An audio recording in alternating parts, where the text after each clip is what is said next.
Բարի լույս սիրելի հայրենակիցներ, Երևանում եւ Հանրապետության մի շարք շրջաններում ճանապարհատեղումները շարունակվում են, առանձին հատվածներում բուք է ցածր հորիզոնական տեսանելիություն։ Բայց մեր ցիկլոնը արդեն տեղաշարժվում է հարավ-արևելք եւ այսօր կեսօրից հետո շրջանների մեծ մասում տեղումները կդադարեն, դրանք ցերեկային ժամերին կպահպանվեն միայն Վայոց ձորում եւ Սյունիքում,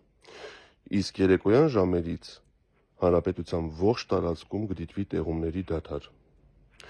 Երեկոյան ժամերից կսկսի եղանակը պարզել, պարզեցմանը գումարած նաև կներթափանցեն արկտիկական ցուրտ օդային հոսանքներ